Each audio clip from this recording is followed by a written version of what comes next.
Hello, everyone.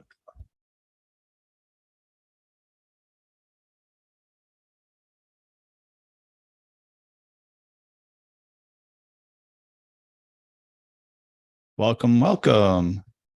Good to have you here at Piano Tech Radio Hour. Yet again this week.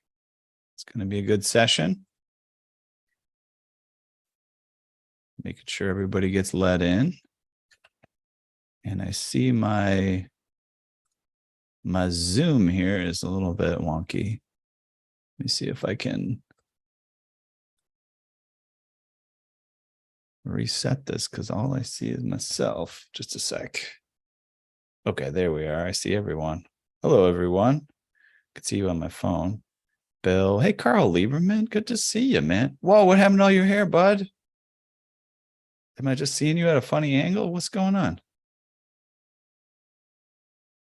What is going on there?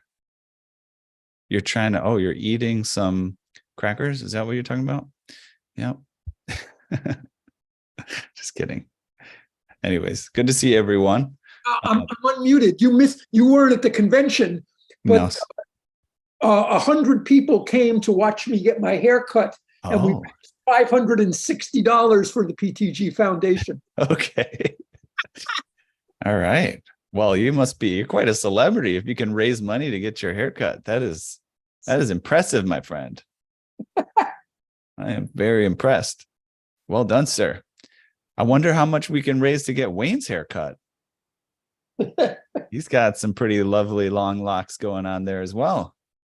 I like the look, Carl. You look more like that traditional piano technician, kind of clean cut, but keep the mustache for a little bit of flair, but looking good, man. Looking spry. I like it.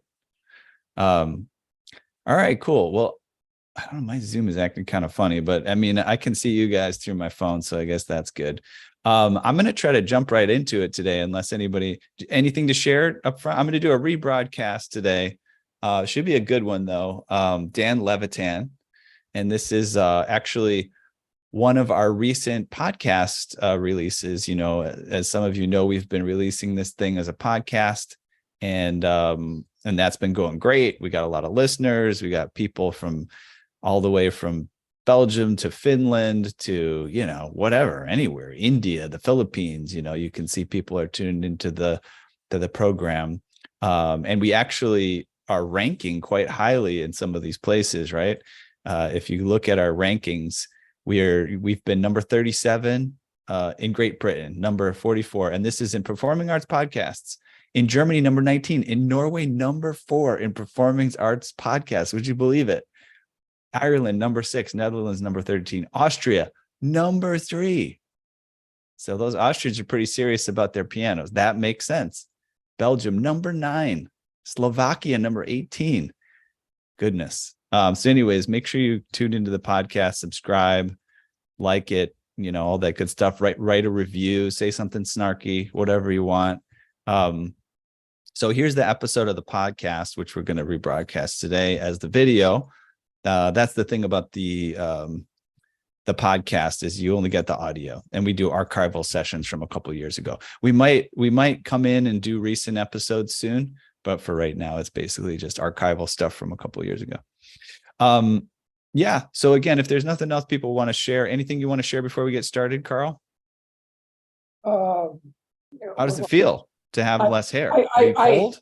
I got to work for Tori Amos for a concert where she's touring with her Bosendorfer 275. Okay. And come from Phoenix, where it was 114 the night before, and in a truck that was 200 degrees when the piano was in it. So it got there completely whacked out, and I had the good judgment to just do as little as possible and let the humidity build back up. Okay. And by concert time at 8 p.m. and it was pretty darn good. Nice. Well done, sir. I knew you could do it. I believe in you. And I'll again, my screen is acting up. I'll add you as a spotlight there. I'm assuming other people see you now in your haircut. Can other people see Carl now? I don't know. Anyways, my screen's acting up. I can't even see what's going on the actual screen.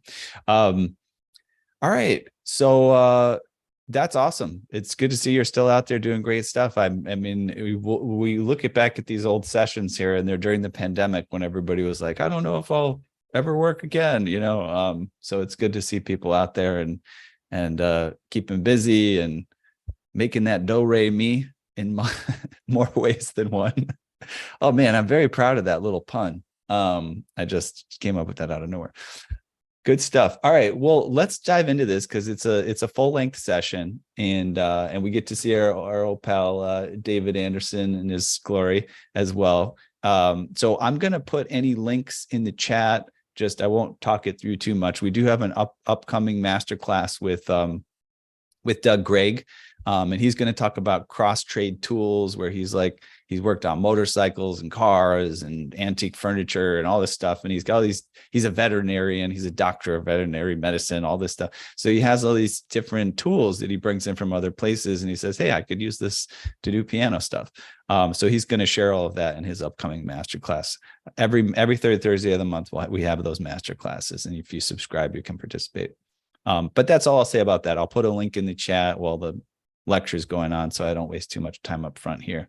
So give me a minute, I'll share and we'll get rolling and we'll have some fun, and we can always do some chit chat in the chat box there while things are rolling if we want to.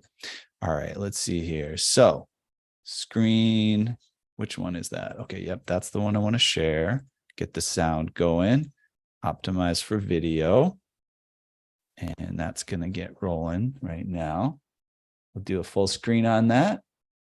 Make sure the volume's pretty tight, and we'll hit play. Enjoy, everyone. I'll be here in the background. If you need anything, just say so. And we'll see you on the other side of this. I'll talk to you again in a minute. Let me mute myself. Where is that thing?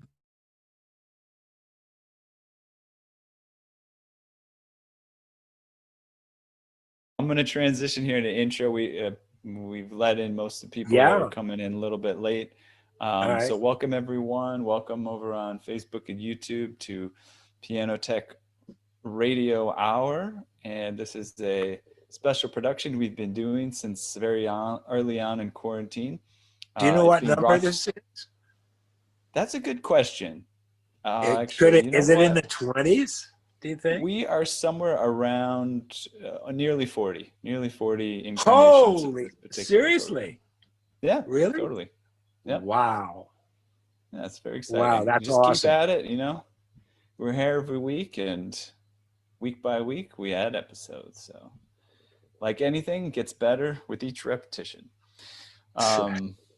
Or it ebbs and flows, but on an upward trend, put it that way.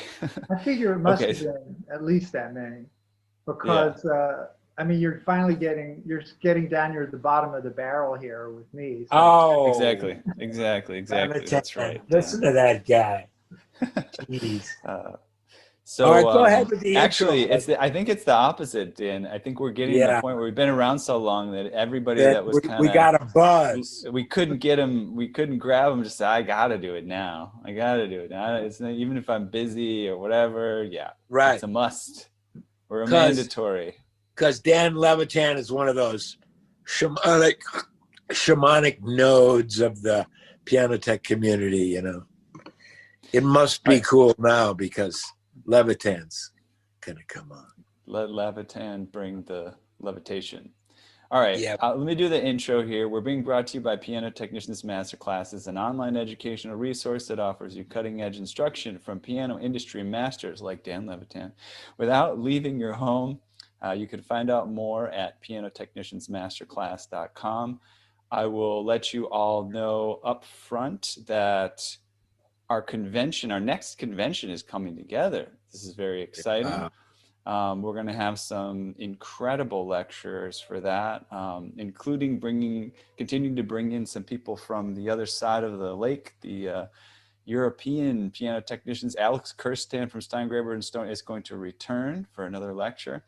We're also bringing in some of these artisan crafts people that are doing some really unique stuff from Europe. We're going to bring in David Clavins. He's the guy that builds those pianos. You got to climb a staircase to play.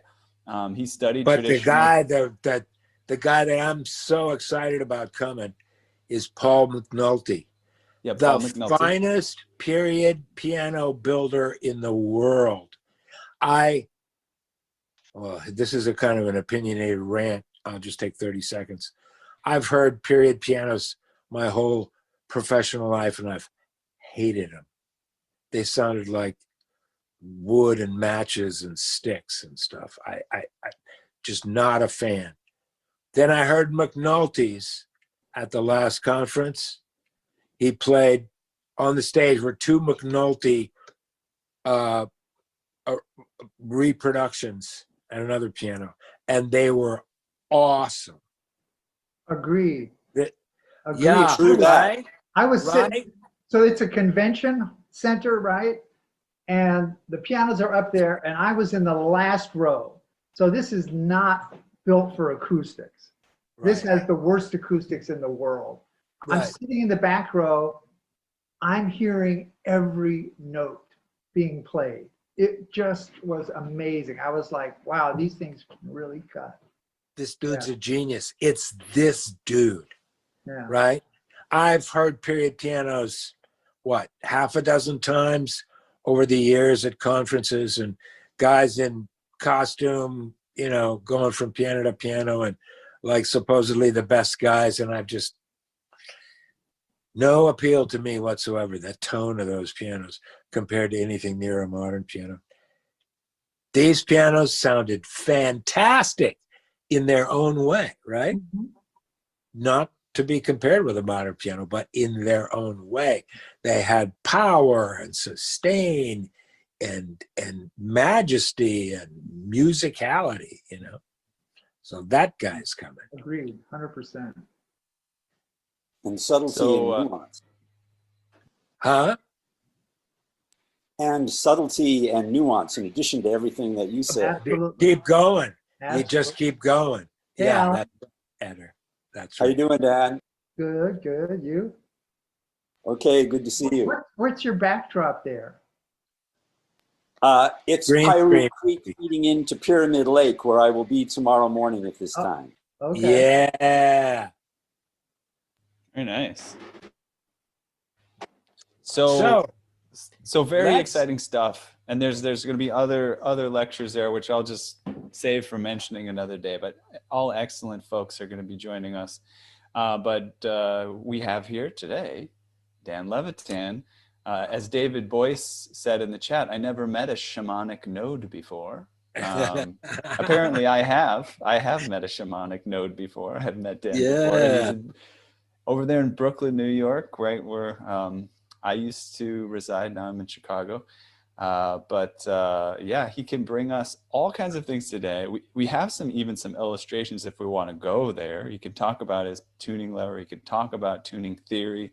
We can just shoot the breeze. We can take questions and answers. We're just going to play it by ear, whatever you all want from Dan. Dan, did you want to say anything up front to kind of set the tone or introduce yourself, or do you want us to? Not particularly. I did have a question for David, which is go for it. The intro music to what I think of as the podcast, this radio hour. I was hearing it as there'll be some changes made. There'll be some changes made.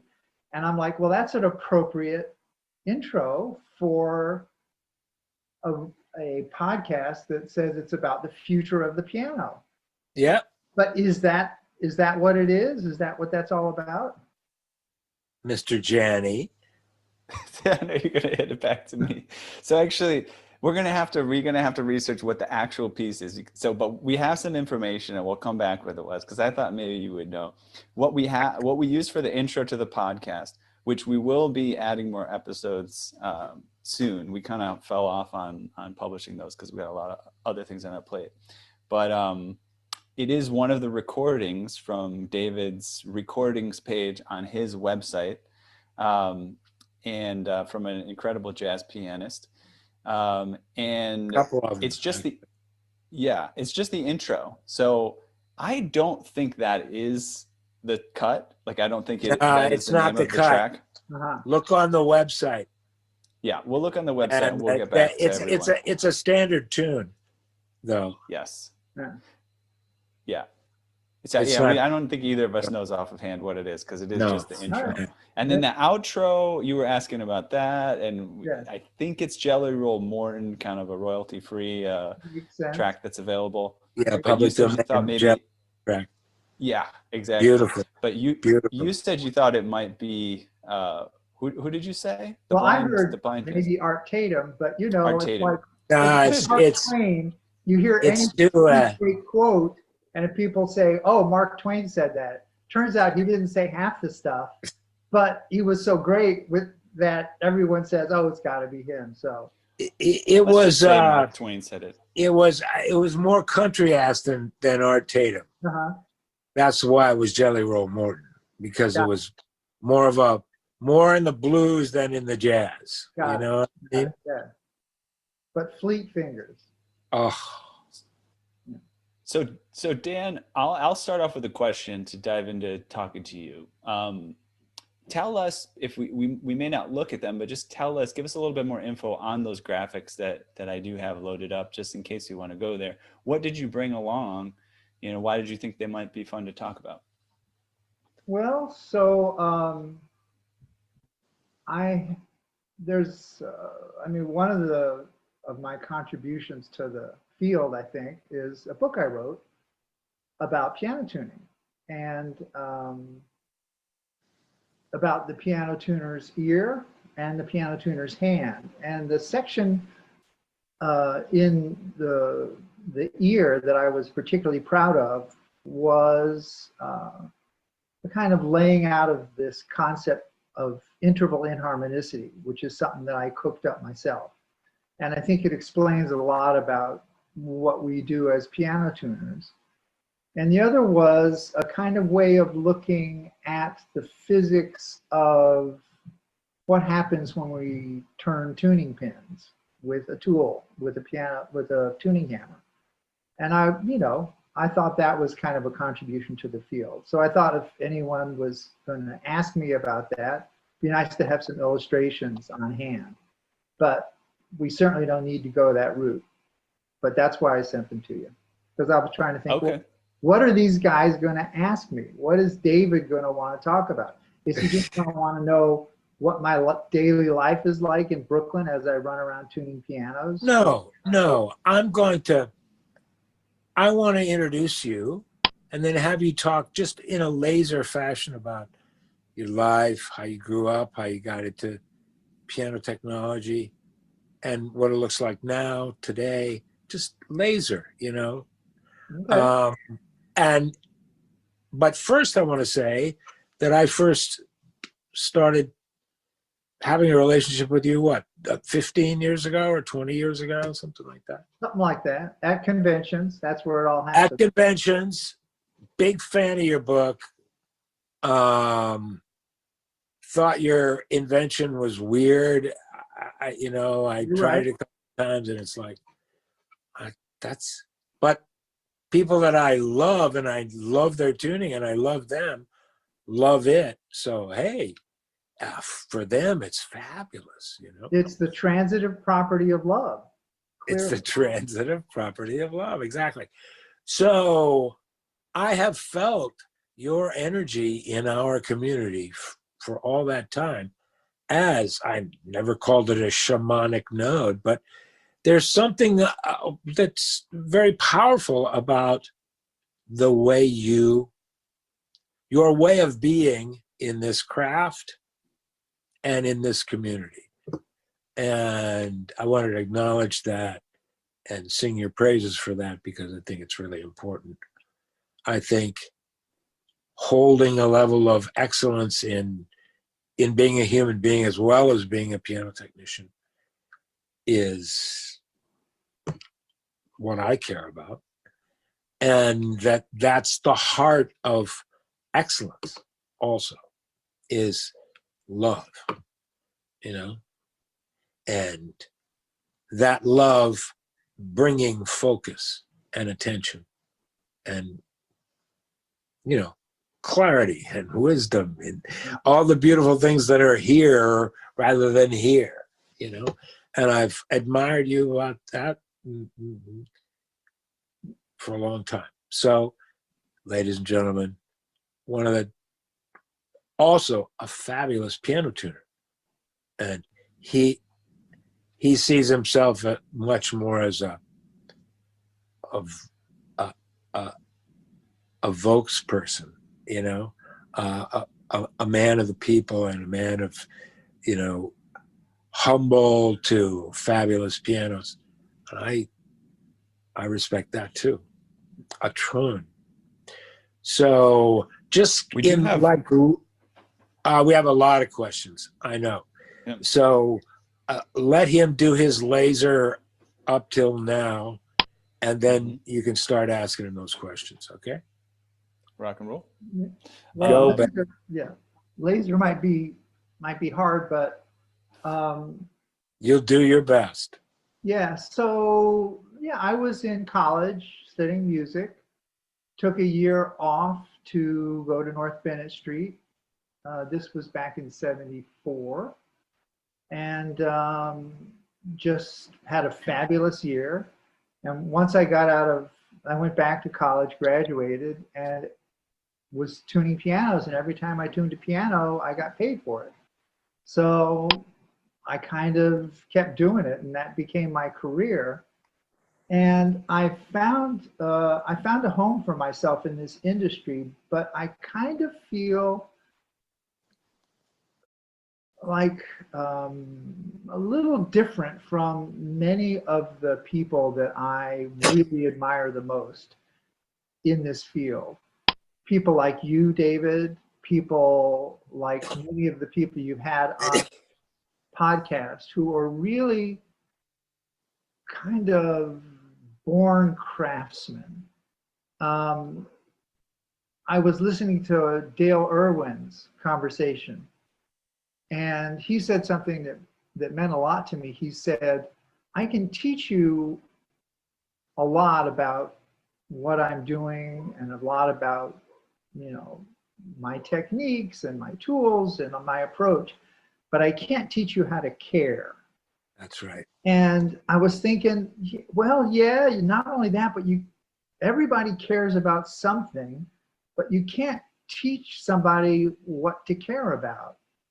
And I feel like my place in this craft is, in this world where I found a home, is a little bit different from people like that, because they are true craftsmen. What they care about is, and I've seen it over and over, they get to that level because they cannot let a piano go until it is doing absolutely to the maximum that they can get it to do what they want it to do, till they've rebuilt it so that it's just a dream, till they've tuned it so it sings like crazy.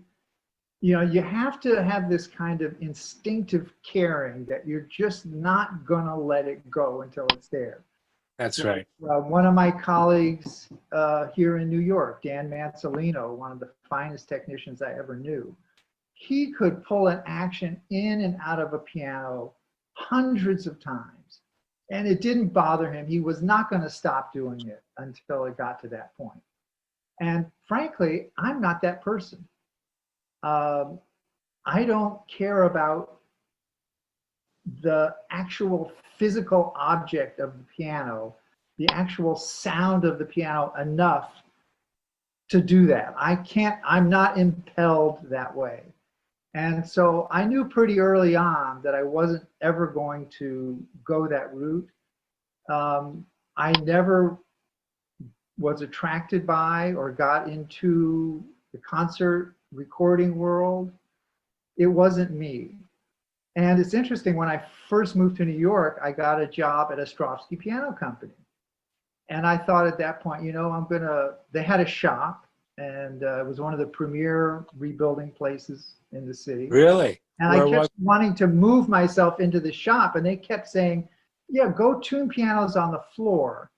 And hey, we just sold a piano. You go out and tune it. They kept like pushing me out into the field. Wow. And I was like, Did you know how to spend tune more it? time in the shop. And somehow they knew this guy is not for that.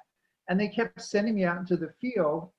And it turns out that what I really care about in this field is the ideas. This is what I will never let something go. I will come back to it over and over and over again until it's the way I want it. But it's not a physical thing. It's not a piano. It's an idea. When I was at North Bennett Street, we were tuning, we had this miserable Melody Grand up on the top floor. And that's where you went if you were bad. It's like you go up and tune the Melody Grand. The tension piano, right? Over and over again. Yeah. And of course, it didn't behave like we were told pianos were supposed to behave. You'd tune it and it didn't sound like it. And one day Bill said, and his associate at that time was David Betts. He said, well, Dave or I, if we wanted to and we spent enough time on it, we could probably get a decent temperament on this thing. But what would be the point, right? It's a little spin it, right? So you just do the best you can. And that just bugged me. It's like, there should be a way to understand what's going on in there and master it so you could actually tune a decent temperament on there, at least know what you were going to get. And I just... Or at least tune the best you can do, you know, the best that you can hear to do, you know, with your... So I wouldn't let that go. And eventually, that's what led me to come up with this idea of, you know, what is inharmonicity? What is string inharmonicity? What is interval inharmonicity? How does it affect the beat rates of intervals on pianos? And I couldn't let that go. The same thing with the physics of tuning hammers. You know, I'd hear all kinds of stuff about, oh, the head's got to be short, it's got to be close to the plate, or it's got to be a nice flat angle or a steep angle. It's like, what is this all about? And it's another thing that I just couldn't let go until I had something that I was happy with. So I feel like I care a lot about aspects of this craft, but they tend to be more sort of the ideas and concepts than the physical. I understand, but those are that I tune a lot for, you know, high level players. I've done my share of recording work, concert work, but it's not something that I'm drawn to and that I get a huge amount of satisfaction from. What I get satisfaction from is being sort of the country doctor, the guy that will go into any situation. If there's a 5-year-old kid who's going to be taking lessons on this Jansen console, what can I do that's going to make this piano be the best it can be? And I love that kind of challenge. I will go into that. I care about that, and I'll go back to that over and over. So, again. And Dan, you can take the high-end pianos. David, you can tune them. Gail, you can rebuild them. God bless you. I'm glad you're there. You're the ones that are defining really what is the level of our craft. But I feel like there's a place in this world for people like me too. And I feel like I found that place in the world. To an insanely profound degree, number one. Number two, you have your love drives you no matter how it manifests. That's the beauty of the craft. You can have whatever practice you want. Right. You and I think literally can. Don't say, well, I want to be like that guy unless you love what he loves. If you Figure love out what you love, that's going to be the engine that will power you forward. And if your engine's going in a different direction than you want it to go, it's not going to work out. Find out where it's going. Says every successful person who's ever been successful at anything. They're saying exactly what we're saying right now. That's why love is the answer to excellence. It really is. Yeah. If you don't love it, then you're not going to pay attention to it. If you're not going to pay attention to it, nothing is going to happen. Right. On the other So, hand, you we got you can't make yourself love it, and you can't make yourself pay attention. It's like, No. what am I loving? What am I paying attention to? And Bingo. and there's going to be a route for you. There's going to be a place. That's right. So, Ethan, we got a ton. Yeah, I've seen a let's ton do of it. questions come in. Yeah, let's do it. Yeah. I'm not looking at the chat at all. So Don't have You, to. Don't worry that, about no it. problem. You don't have to. Ethan's going to look at it for you and read the questions, and all you got to do is move your lips, baby. Okay. And expel air through your vocals. Yeah. You got to breathe. David, let's see. No, Carl Lieberman said, Dan, talk about your concept of the wisdom of the hand. Yeah. wow, I didn't know I had that concept. Carl, tell me what my concept is. Come on. Hey, Carl. Dude. Carl, do you got any feedback here? Why don't you tell Dan about his concept of the wisdom of the hand, the shamanic node that he is. Shamanic You knows nothing. unmuted for 1 second, Carl, and then you remuted. Only you my go. 1 You're good. second of fame. Oh, there it is. There you go. Jesus. Okay. Let's So discuss Dan, the. this is from your book, and it's something that really moves me. I mean, you have, you're Mr. Theory. You've really analyzed things, all of the inharmonicity, the physics of the tuning hammer. But a lot of what we do is it's not cerebral. It's not left brain. It's right brain. It's a feeling. It's a and so you make a sense that you learn to tune in. I got To you. the feeling. Yeah. That's Right. Okay. So yeah, I now I understand what your question is. So yes, and this is something that fascinates me, and it's actually something that I'm thinking a lot about these days, and it has to do a little bit with what we were talking about. When you first learn to tune a piano, you have this idea. Okay, here's a string. If the tuning pin goes counterclockwise, it goes flat. If the tuning pin goes clockwise, it goes sharp, right? So I'm supposed to tune it, so I'm going flat and sharp and flat and sharp. And that's kind of, for a lot of people, as far as you ever go with theory. Go that way, it's flat, go this way, it's sharp. Well, you're just trying to get the thing to sound the way you want it to sound and to be stable. And you just do it over and over again, and it's just pure desire. You don't really know what your hand is doing. You don't really know, but all you know is what you're looking at is this sound that's got to be there. And you just do it over and over again. And eventually that desire translates into solid state, like accuracy and stability, which is what piano tuning is all about. Now, can you analyze what's going on in there in terms of the physics of the hammer and string? Yeah. Can you analyze what's going on there in terms of what you're hearing? Yeah.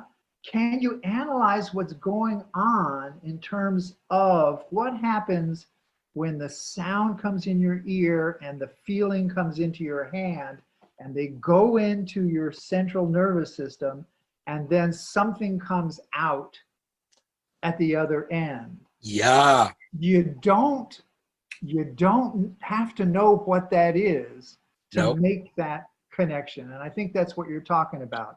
It's what Carl's talking about. The wisdom of the hand. It's kind of this loop, this restructuring that goes on in here, so that the hand feels, the ear hears, and the hand does, right? Yeah. And that can happen when all you're thinking about is the product.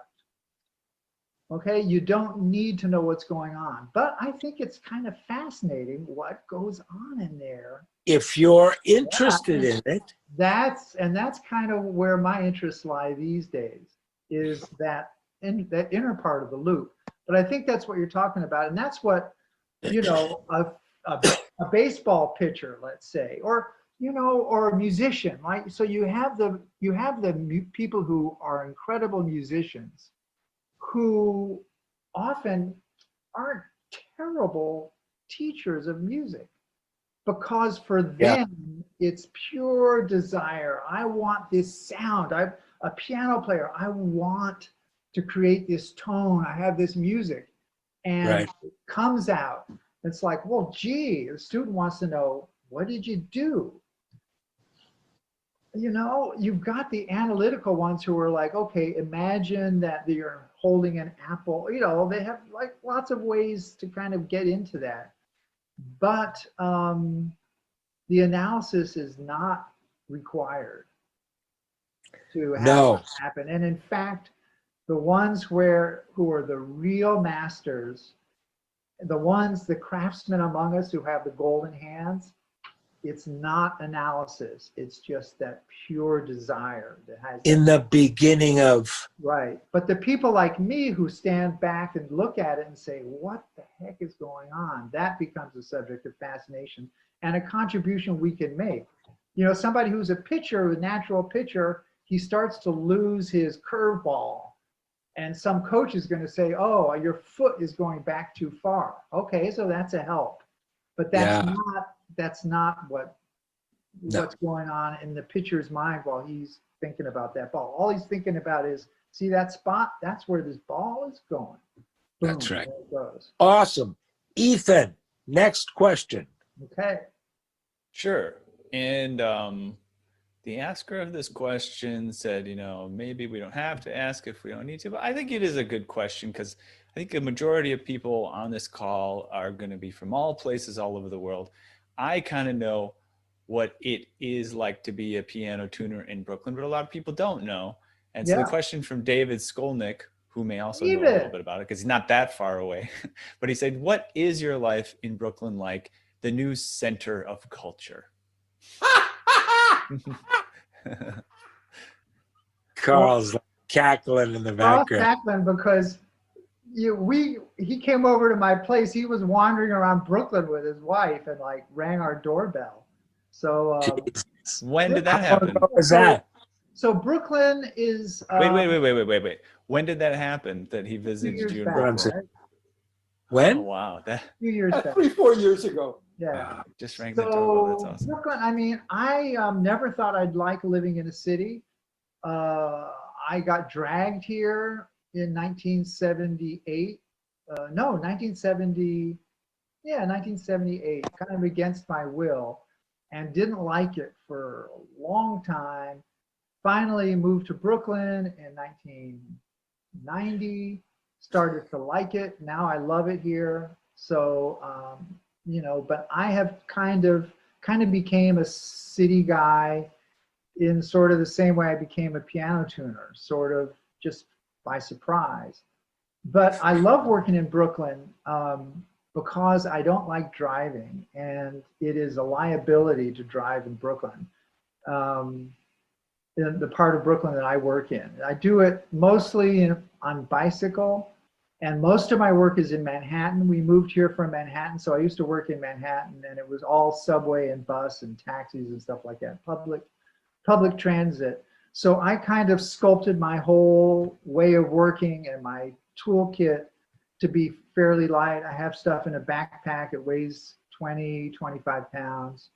And I just tote that around. And I love the challenges of it. I love the clientele. I love the whole thing. But yeah, it's definitely a different experience. When I go to conventions and I talk to my colleagues, Isaac Sadegurski, you know, who's got his van, it's got everything in it. It's like, that's so different from the way I work. But radically different. I've come to terms with it, and I wouldn't change it for the world. I mean, there if you go. I'm going to have to relocate to some other place where I'd have to drive, I'd say, well, I'll do something else, you know. Because if I thank you, brother. Yeah, if I can't work this way, I really don't want to work. Thanks. That's a fascinating insight into you. Thank you. Next question, Mr. Janney. All right, let's see here. Joshua Martell asks, how is tuning evolving? what new directions are you excited Mm. about? Interesting. Interesting. How is tuning evolving? Well, I If don't know any? that I can address that well, but clearly, and what's obvious to everybody, is the rise of the electronic tuning device. And I have to say that I am a big fan of the ETD. It's a huge part of my daily practice. I don't think I would be leaving pianos for my clients in as good a tune. I wouldn't be providing the same high level of service that I'm providing without the ETD. At the same time, I don't think I would providing that unless I were able to tune at a high level orally. So I Yeah. tune all with a tuning fork and my ear, and as Isaac Satigersky says, what's between the ears, for 25 years. And I resisted a long time before I started integrating the ETD into my practice. And I think that And that's the key word. That's the can't- operative word, is integrating. Yeah. You know, But you're I a hybrid tuner. don't think you're ever going to really, no, you're tuning for people's ears. The ETD is a tool, right? So how is tuning evolving? I think what we're going to wind up doing is keeping the primacy of the ear in terms of tuning and seeing the different ways that ETDs can be integrated into a tuning practice. So that's going to be interesting to say. I mean, I know how I do it. I know what my approach is. It works for me. I did a little thing at a convention a few years back where I had some really fine oral tuners who do use ETDs all the time. And we talked about, well, how do you use it? And everybody had a different way of doing it. That's right. They all loved the ETD. They felt like it was a step forward. I never want to go back to being completely with my ear, but they were all using them in different ways.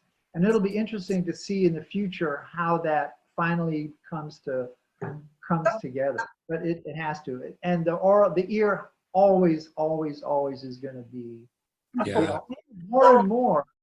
I think we're starting to realize as a community the importance of touch. What the pianist feels with the hands and how that impacts the ear. I have had many experiences where I've had someone say, God, this note sounds wrong. Not getting or through. the piano sounds, something sounds wrong. And it's a mechanical thing. It's something in the action, something in the pedal. And you turn a screw, you fix that problem. You don't do anything with the sound, and suddenly it sounds so much better. So the whole experience of the pianist, I think, has a lot more to do with what's coming in the fingers from the piano than we recognize. I mean, the old-fashioned idea was, here's this key, we come along and we push it down, right? And there's a hammer, it hits the string. We're realizing now that there's a lot going this way, but there's an awful lot coming this way. And when we start to feel like, okay, what is the pianist getting back through the keys from the piano? Not just the ears, then the experience of playing piano really becomes more big. So I think there's going to be a lot of that in the future. A lot of that. You know, it's interesting. You remember that experiment they did in Russia where they had a number of really fine grand pianos, blindfolded some really fine pianists, and had them listen to the different ones and then see if they could tell them apart by ear. And, you know, yeah, could not. But have them sit down blindfolded at the piano and play a few bars. Now they could tell instantly. The pianos were now vividly different from each other. Right. Because of that experience of having your hands. That's right. And I think this is going to be really key too when we're talking about Okay, so we're going in the direction of more of going away from wood into materials like carbon fiber, man-made materials that are more homogeneous. And this is something that I think we haven't talked about a lot in the industry, but I think we will. There's a different sound that comes from a note where the chain of transmission has gone through a wooden key and through a wooden hammer to a metal string and then through a wooden soundboard into the air. There's a complexity that happens as that causal wave passes through all that stuff that comes from the wood. There's a variation in the material through which all this is passing that's inherent in wood. That's a natural sort of randomly structured thing that gives a kind of texture that I believe comes out in the sound.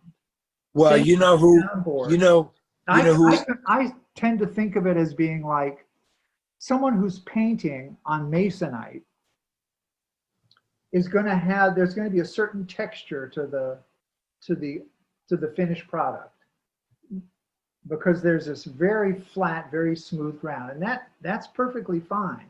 But you paint on canvas and there's a kind of texture given to the visual experience that comes from the canvas. And I think there's a lot of that in the sound of a piano, and I have a feeling we're going to start realizing where that comes from, and it's going to be an interesting factor in the discussion about composite parts and non-wooden parts of the piano, soundboard, action parts, that sort of thing. It's the sort of thing that you really do feel and you really do hear at some level. Anyway, that's it. Great. Excellent answer. Appreciate that. Let's see here. What else do we got? So that was a tuning evolving question. This was just maybe a rhetorical question, but it was going back to the comment that you brought back from Dale Irwin about you can't teach someone to be interested or something. Well, Forrest Halford has said, he said, I can't teach you how to care. To care, and right. Dale, I will never care the same way you do about that. And so I will never, I could lock myself in the shop, but I'll never do the work you do because that's not what I care about. And that's not my engine. That's not what drives me from one day to the next. Yeah. So Forrest Halford said, perhaps rhetorically, can you teach someone how to be fascinated? And that seems like it's kind of the extension that you're saying, right? It's like caring, having an obsession, having some sort of connection with a certain aspect, right? No, I think it's more the other way around. What am I obsessed with? Okay, let me go with that. Because it's that engine. If the engine, if the engine isn't pushing you, you're not going to be able to pull yourself in that direction. It ain't going to work out.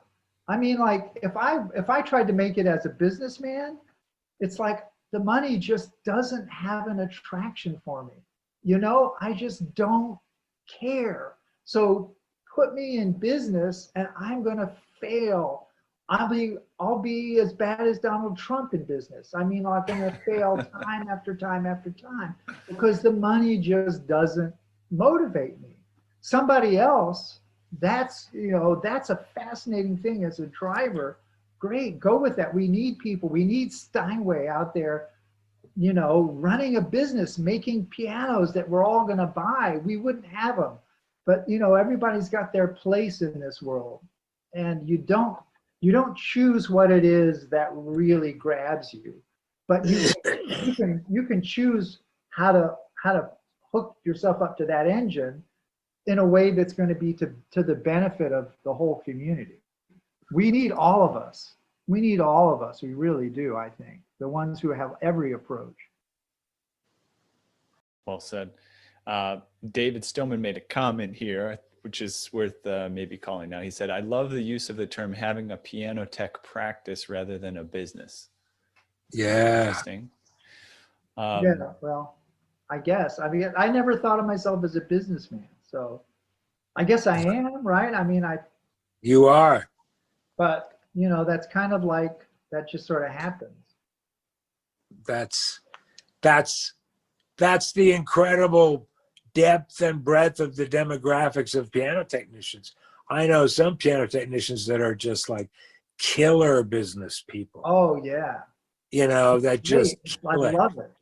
Oh, go love it, get it, do it, expand it, make it Because beautiful. that, you know, if I had more of that, I would be doing better service for my clients, I think, because I would see more opportunities. I'd Woulda, see, coulda, oh, shoulda, you woulda. know, you should buy a different piano. Let me help you find another piano. And they'd be, and like 10 years from now, they'd have this fabulous instrument. Whereas with me, I'm like, you know, we'll work with what you've got, and that'll be good. Yeah, And- I'm more and aggressive. not with that. giving them Yeah. what I could give them if I were more sort of in a business head. It's what we call the Goyischer Kopf. That's what I've got. Well, yeah, we need to talk about that more offline too, because you know, But so far, so another way good. for you, there's another way for you to frame it. Let's just put it that way. Okay, fair enough. All right. Yeah, but suffice to say, it's okay also to want to shift. You know, some people will want to shift how they approach things. Maybe they spend a period of how they work where they're, you know, more focused on the practice and less on the finances. And then one day they say, I want to explore business, you know. Very true. We even have, I think it was Eric, he just made a comment actually. Eric Johnson. Yeah. You know, he went off to go study business and came back. Right. Yeah. I mean, it's like, we but need then them probably. all. Yeah. And you people change, right? That's a wonderful thing about the piano game. Exactly right. Is that if you change, there's going to be a direction for you. That's right. That's exactly right. And this is what I stand for in every class I've ever taught and in every mentor relationship I've ever been in. What the things that you're saying. I'm just sitting here like davening almost when you're speaking, because, you know, this is what makes what Willis Snyder used to say, this is what makes the high end, not 9-foot pianos, this path of excellence.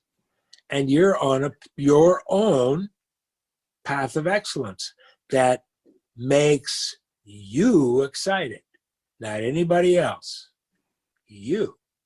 I'll buy that. I'll buy that listening to it. But it's one of those situations, it's like, I almost feel like if you're walking on a tightrope and you're doing fine, don't look down. You know, so I start thinking about, excellence. Suddenly I'm like, you know, it's just. You just do it. Just do it, yeah. Well, that's it. Some things it can only be when you driven. talk about them, you kill them, you know? So well, there's some things I like to just like. Exactly. And the high end takes a special kind of something. And what I think that something is, by and large, is focus and attention, entering the world of sound or the world of feeling, not the world of what's this. You know, not the world of comment and critique, the world of feeling and sound. Yeah. That's where I've had the best time and done the best work. Yeah. Yeah, clearly. When I stayed in and walked deeper into the world of sound and feeling. Yeah. Because we got the basics. It's just a matter of practicing them with a ton of attention, man. And in order to do that, we have to have exactly what you're talking about, which is love. I like this. That's why I'm going to focus on it, you know? Yeah, it's all right. What is yummy? What is yummy? Yeah. That's exactly right. Yummy, that's the greatest existential question of life. Eric Johnson's got a question? Jeez, I thought he knew virtually everything. And I don't know if this is a new one or not. I'm going to go with this one he asked a few minutes ago.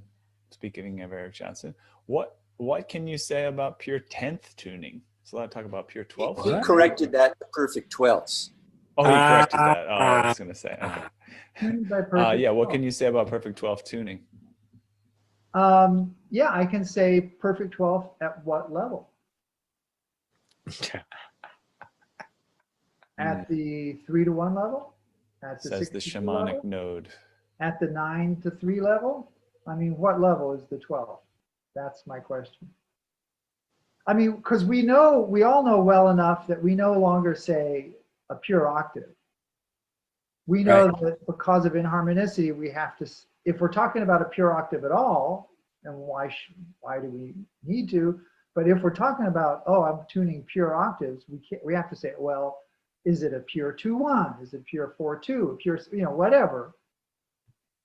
But we don't seem to have figured that out as 12th. I think we assume we're talking about 3-1-12ths, but I want to know if we are, because it's not the same.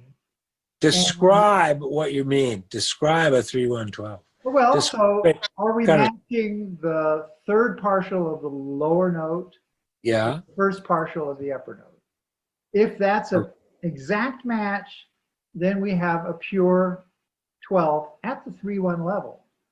But in all pianos, if it's pure at the 3-1 level, it's going to be narrow at the 6-2 level, which is a very audible, it's apparent to your ear. Right. And all the other higher ones too, they're all going to be narrow, just like an octave. If it's pure at the 2-1, it's going to be narrow at all the higher levels. Which is why. Right. So if we're talking about a pure 12th, I mean, my first question is, which perfect 12th are we talking about?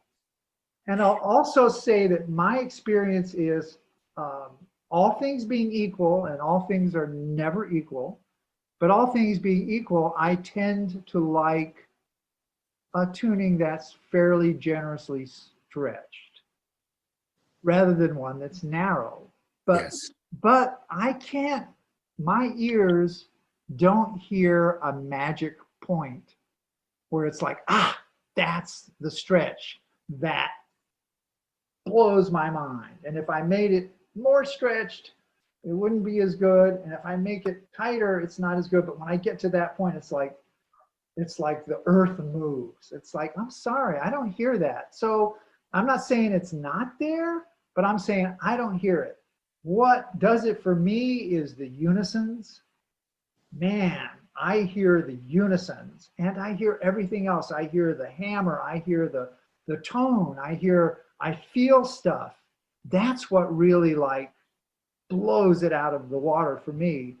The stretch of the tuning, I tell you, frankly, and there are times when I'll make a tuning very compact, because of the situation, because of the time of year, whatever. I've got the chops that I can put the tuning wherever I want and make it work. And if I choose to make it narrower, I'm fine. If I sit there then and play it, I'm like, yeah, it does it for me. I mean, so this may have something to do with me as a musician. I was never the guy who liked to practice. Yeah, from day one when I was taking piano lessons, it was like, okay, I will practice, right? But I'd be playing along, I'd stop and say, ooh, so what is that? Look, there, what's that chord? And look at this line, And eventually my piano teacher was like, tell you what, why don't we start studying counterpoint? And it was like, now this was great. It was like, finally I was looking at the structure of what was on the page.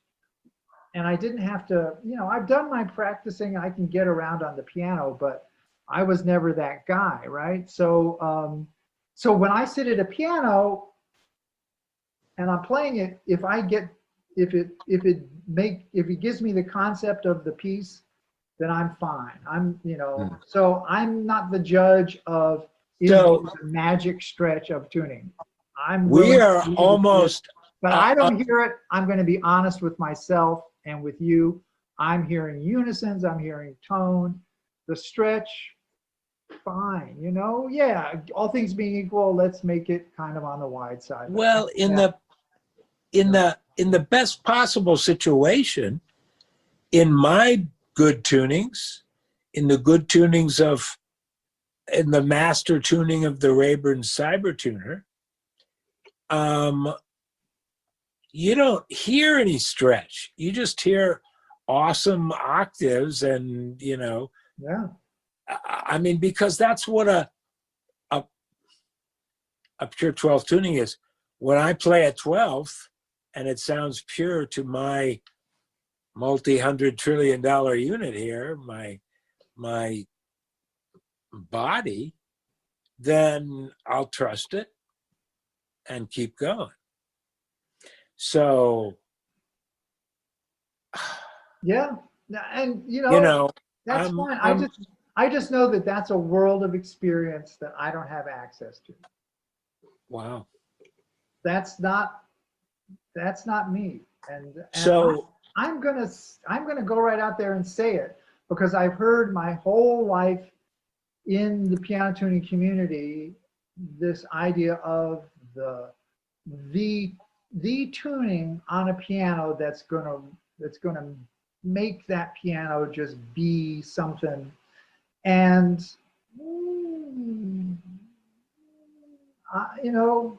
it's a place I don't really go. I'm just being fascinating. Listen, we could go another hour so easy, but we've got actually 2 minutes left. You're kidding. I am not. So we have to It have goes you by back. quick. Yeah, We have to definitely. Got have a bunch you back. of questions in the There's a chat. ton of questions in the chat room. You're a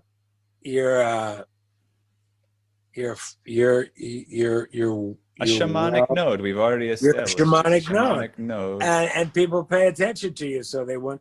So will you come back? Yeah, sure. All right. Awesome. Ethan will But figure that that means I out get to in go. terms from a logistical point of view, right? Yeah. And we'll have you back soon, because everybody's going nuts in the chat room, dude. Oh, Yep, a really? lot of thanks. I've rarely seen it like this. Yes. Yeah, a lot Yes. of thanks. You demand. Great Lot of talking. I'll look for the thanks. next Lot time of Dan you comes back. demand. Thank you, Dan. Oh, Come God. back. Well, thank you guys. See, Fun. you're an East Coast shamanic Many node, thanks, dude. Dan. Thank you. Thanks for sharing excellence. Demonic no. I love this. Thank you very Yeah. much. Thank you. Yeah, Thank you, love David. it, Tim. Thank you, Ethan. Thank You you. will be Yes, back. definitely. Fun. Ethan, Yeah, I'll sign us off here in a minute. Best I'll just